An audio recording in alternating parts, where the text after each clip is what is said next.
Dr. Liam Fox. Thank you, Madam Deputy Speaker, and I'm very grateful for this opportunity to raise the issue of housing and house building numbers for North Somerset. I will say some comments about the general situation, how we got to this point, elements that affect my own constituency, and with your permission, Madam Deputy Speaker, my honourable friend, the member for Weston-super-Mare, will add some comments about the situation in his own constituency. North Somerset, as it is now, had a population in 1971 of 139,924 residents. By 2018, this had increased to 213,919. In other words, we've seen a more than a 50% increase in our population since the 1970s, and this has naturally been accompanied by a huge amount of house building in my own constituency. That's particularly been around Nailsea and Backwell, the huge development and growth in Clevedon, and most recently the development in Portishead, one of the most successful developments of a brownfield site anywhere, I believe, in the country. Of course, Weston-super-Mare has seen its own dramatic growth over that time, something that my honourable friend will come to. Now, our current adopted requirement for housing is 20,995 dwellings for the period 2006 till 2026. In other words, 1,049 per year. But, and this is where reality breaks into the argument, developers have not delivered anything like these numbers in that period. In fact, despite a large number of sites with full planning consent, only 808 dwellings on average have been produced per year in this period. And only in 1 year, that's 2007, did we exceed the target. And that was at the height of the period when Portishead was growing. Now we come to the projected numbers. The previous Joint Spatial Plan gave North Somerset a new target of 25,000 new homes over 20 years. That means 1,250 per year. But under the new methodology, with the target of 300,000 new homes per year nationally for each year of this Parliament, that's risen again to 1,365 dwellings per year.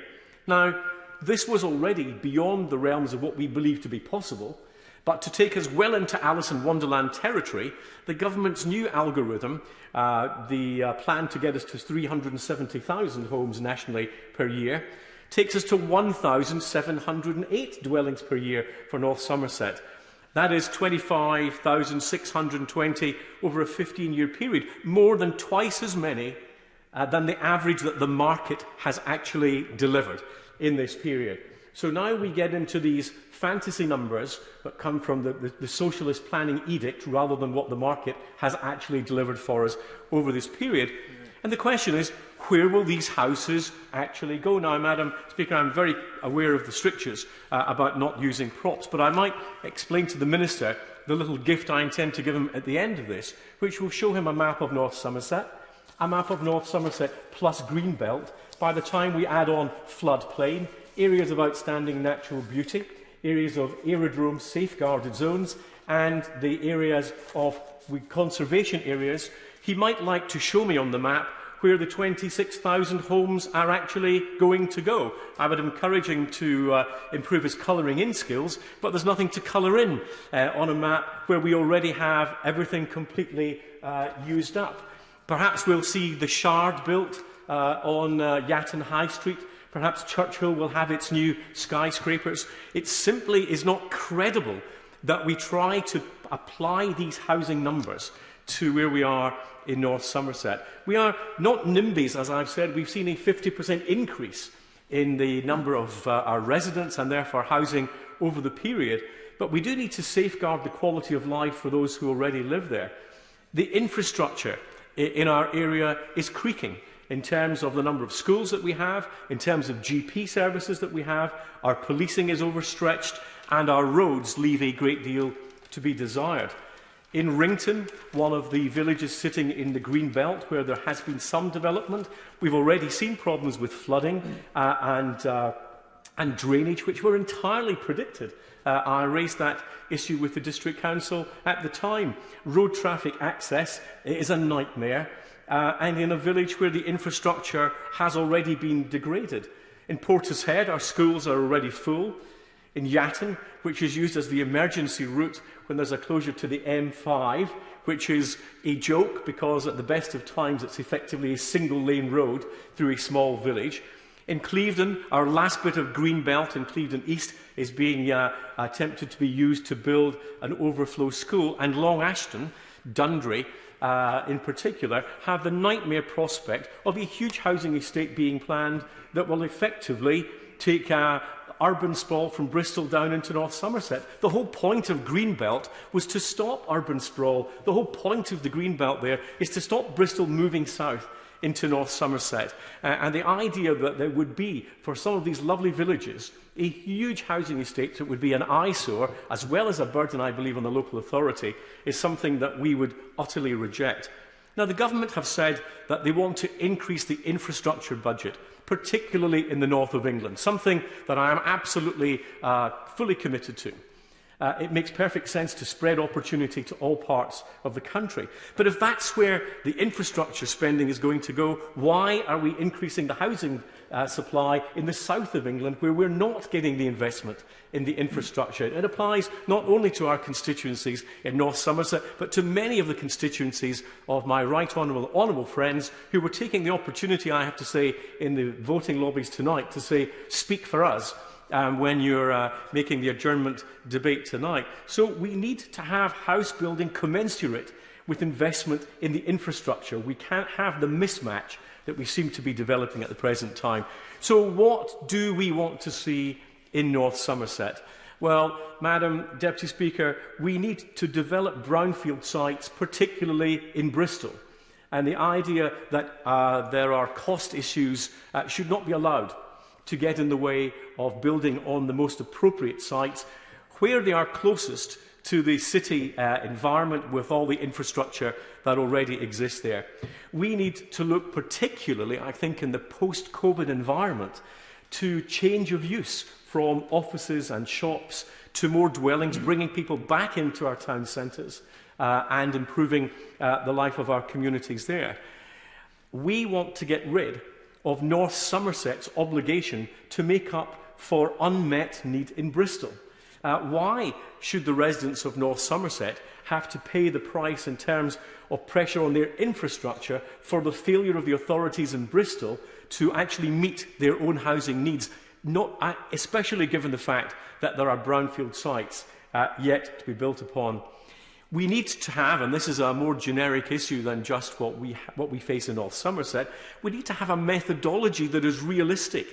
We need to have a clear link to local demographics, not some made-up numbers that are simply applied irrespective of the real conditions in our population.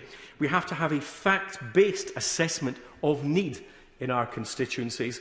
And we have to have a sensible view of the constraints already in place, including all those issues that I mentioned. The fact that we have such a large amount of greenbelt, the fact that we have the North Somerset levels, and that some of those areas that would otherwise be used for planning are on floodplain. The clue to the impact on those is in the term flood, which is why we do not expect to see building in those areas. And we have to have the right type of housing. What we want to see is more affordable housing so that young people who grow up in North Somerset are not forced to leave and only come back when they've attained a much higher income later on in their life. We have a mismatch with our demographics, and we need more young people to be able to stay and live where they grew up. And of course, what we have to see is our housing targets and the type of house building which are in line with our own environmental targets. I believe, Madam Deputy Speaker, that the government fully understands the need for more house building across the United Kingdom. But we have seen our share of development in our part of the country. We are constrained by the very elements that the government itself sets down. We cannot build on green belt. We cannot build on floodplain.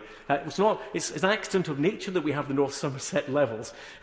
We cannot build in the aerodrome protected areas. We can't build in areas of outstanding natural beauty, and we can't build in the conservation areas. So again, I invite my honourable friend, when he replies this evening, and for some amusement over the weekend, to take back the map of North Somerset, which shows all these elements included, and show me where 26,000 houses are meant to go. Thank you, Madam Deputy Speaker. And can I start by congratulating my right honourable friend and parliamentary neighbour for securing this debate and for making the case so eloquently and so forcefully, not just on behalf of his own constituents, but actually on behalf of my constituents, and as he rightly pointed out from the various comments that we have both been getting in the lobby in the votes just now, on behalf of a great deal more constituencies right the way across the country too. I want to pick up on a couple of the points he made just very briefly, because I want to leave time for the Minister to respond, to say he's absolutely right to say that North Somerset as a whole has absorbed a huge amount of housing over the last 50 years. We cannot, by any stretch of the imagination, be described as NIMBYs. We have taken enormous numbers of houses, and we are happy to take more if they are in the right places. Because, as he rightly points out, there are many, many, many local residents who want their children to be able to afford to live locally, who don't want to be forced to move away and only come back when they've made their fortunes if they can. That is clearly not the right way to do it. It's clearly not the right way to have sustainable and balanced communities either. And so therefore we want to be able to have enough houses for this to be affordable. So both of us and many local residents agree with the notion that we have to build more houses as a country as a whole. But the question is where we build them and why the existing system is forcing people to build in the wrong places in the wrong ways. Now, he is also right to point out that if we stick with the current approach, then we stand absolutely no chance of actually delivering on the number of houses which are required. Not because there aren't enough places with planning permission, not because there isn't enough permitted areas that has already been, where planning permission has already been agreed, but simply because the existing house builders have a business model which requires them to dribble out houses at no more than a preset rate, about 800 every year in our areas, consistently over many, many years, in order to avoid deflating the cost of housing if they build too fast, and therefore ruining their investments. So we will never get to the numbers which the Housing Minister rightly is setting for the entire country if we don't change something soon. And so therefore I would urge the Housing Minister to consider that Weston-super-Mare, perhaps some of the areas in my right honourable friend's constituency, but certainly central Bristol, should be willing to take more homes in the middle of towns, rather than in the areas which he rightly pointed out on his nicely coloured in map are not available to be built on outside towns. Central Western needs investment. Central Western would be delighted to have more homes built in the right places. And one of the advantages of the government's latest set of proposals for permitted development rights with carefully constructed local council approved planning guidelines is that, very, very briefly, but I must not take up too much time. When I congratulate the honourable member, right honourable member for North Somerset, for getting this adjournment debate. Does the honourable member agree with me that one of the issues is about density of dwelling planning, and that this is one of the issues with this proposed white paper, is that we will have less control over what sort of densities will get built out by the developers? Actually, Madam Deputy Speaker, I would respectfully disagree with that last point, because local authorities will be able to set development codes which will be able to dictate the level of density, and they can also dictate the look and feel of the areas too. As a result, places like Central Western, currently on average 2 stories tall, places like Central Bristol, also lots of it 2 stories tall, could easily, and in the case of Central Western, gladly, absorb more homes if we were able to go up to 4 stories tall. Not the Shard, as my right honourable friend rightly points out. That would be completely inappropriate. But if we go up to 4 or maybe 5 stories at the outside, elegant townhouses, mews houses, the sorts of things which we are proud to look at in parts of Western already, certainly in parts of Central Bristol, certainly in parts of Bath. Those kinds of beautiful bits of architecture, more dense but beautifully put together, could absorb all the homes if we were only able to do it. But the current system, the current method of allocating those homes does not allow us to do it because local authorities don't get credit for for if they start to allocate building in those areas. I'm very grateful to my honourable friend for giving way.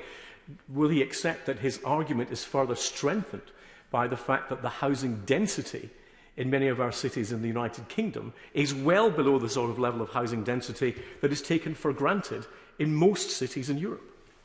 My right honourable friend is absolutely right. And the point about it is that if we do it this way around, then we are using existing infrastructure rather than overburdening the already stretched infrastructure in our rural areas. It is greener because people can live closer to work. If we start building yet more in rural villages, in my case, places like Churchill or Langford or Congsbury, then at that point, we just create commuter towns or commuter villages, and we just add to the level of commuting carbon footprint as a result.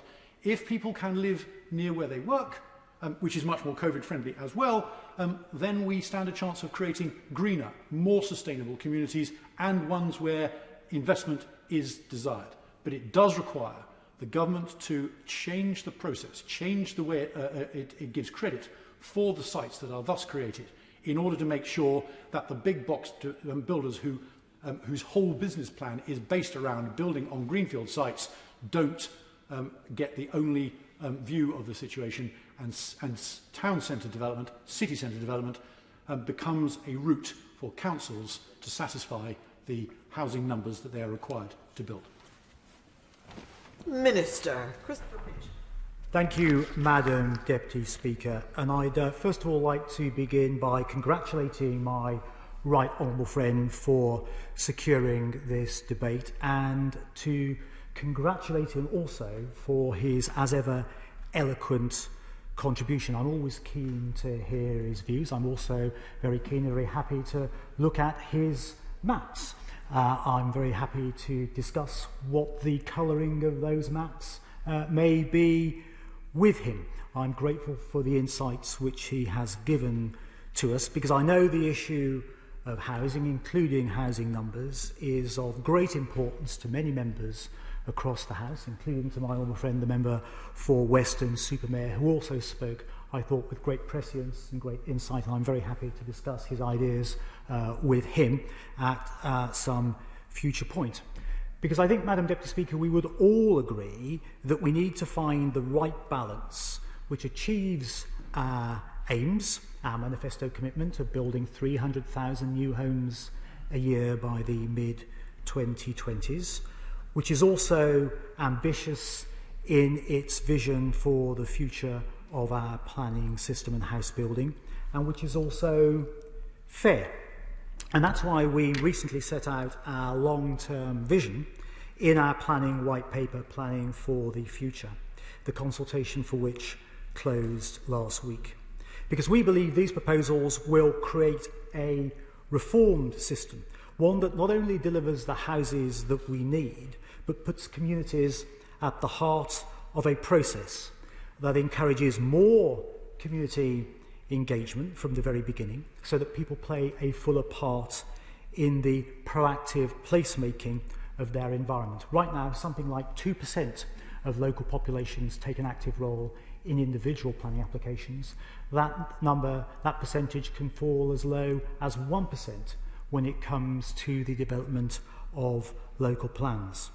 It will also encourage fairer contributions from developers, a point that was made by my right honourable friend, with a new infrastructure levy to fund critical infrastructure and affordable housing. It will contribute to more beautiful homes and communities through local design codes, such as my honourable friend mentioned, with pattern book approaches. And it will deliver stronger environmental outcomes, protecting our greenbelt and our precious green spaces. But at the same time as we launched that planning white paper, Madam Deputy Speaker, we also set out our proposals in the shorter term in our consultation on changes to the current planning system and local housing need calculation. And can I say, again, as I said in the backbench business debate on this issue a couple of weeks ago, Madam Deputy Speaker, that some of the numbers that we have seen banded around in the Commons Library, in the Litchfield assessment. Those numbers are entirely speculative. The consultation on the local housing need methodology closed on the 1st of October, and we are working through the feedback in that consultation. And I've heard today, I heard during that backbench business debate and in discussions with Right Honourable and Honourable members across the Chamber, concerns that have been raised about the proposed changes, and in particular some areas that might see increased levels which they will find difficult to plan for. Now, we have tried to approach this process fairly, Madam Deputy Speaker. We've tried to approach it based upon evidence, because the evidence shows that for too many people, homes are simply unaffordable. And that's why, I should be clear, both the current and the proposed standard method have a focus on affordability. Because it cannot be right that in areas where historically supply has simply not kept up with demand, people are prevented from living where they most want to or where they most need to, in the places that perhaps they call home. Indeed, it's a question of intergenerational fairness. We need to build more homes to help young people onto the housing ladder and also help some of the most vulnerable people in society, some of our elderly. We must consider the question of affordability. But as I said, Madam Deputy Speaker, I've heard honourable members, most recently my Right Honourable and Honourable friends, who are concerned about the effect that this might have on the geographical balance of our country, that there may be too many homes in the south and not enough in the north. And that's why we are looking at other levers, such as stock renewal, regeneration of places where it is required. That generally speaks to the industrial West Midlands and the industrial north. We're looking at the all-important city regeneration, as mentioned by my honourable friend, the member for Weston-super-Vare. We're committed in the National Planning Policy Framework and in our consultation proposals for further brownfield development, and we are committed to reimagining our town and city centres, and that's why we've introduced permitted development right statutory instruments which allow for the demolition and rebuild of commercial property to make it easier to turn that into residential property. We've introduced changes to use classification to make it easier for town centres to accommodate more residential accommodation, so that once again town centres become the places they used to be before perhaps the 1970s and the 1960s, places where people live as well as work. Let me be in no doubt, Madam Deputy Speaker, that achieving the right balance is critical. We need to challenge the affordability issues that bedevil so many people in our country and the places that they want to live. I'm happy to give way to the honourable gentleman because I'm sure he wants to raise a point about North Somerset. The Minister is very generous. I just want to concentrate on that one point about affordability and in his vision, whether he sees there is a role for council house building, council flat building, because as the Right Honourable Member was making for Somerset North, I'm sure it's true across the country, but particularly as he was illustrating, that truly affordable accommodation surely must be delivered through council house building as well. Well, I'm grateful, Madam Deputy Speaker, to the honourable gentleman for his intervention. He will know that we've made it easier for councils to build council houses. He will know that through the Affordable Homes programme that the Chancellor and my right honourable friend, the Secretary of State, announced in September, over the next 5 years we'll inject £12.2 billion into house building. That will build 180,000 new homes in our country, about 50% of which will be for affordable and for social rent. So I'm pleased that he has raised the point. I'm pleased I've been able to make the point to him that we are building those affordable homes where they are necessary. That's why we are looking at housing need now, Madam Deputy Speaker, considering carefully how each element of the formula that I described works together so that we can ensure we achieve the right distribution of homes in the most appropriate places and to address any perceived imbalances. We've consulted, as I said, on each element of the indicative formula, and we are reflecting carefully on the feedback we have received. Well, if I just give way.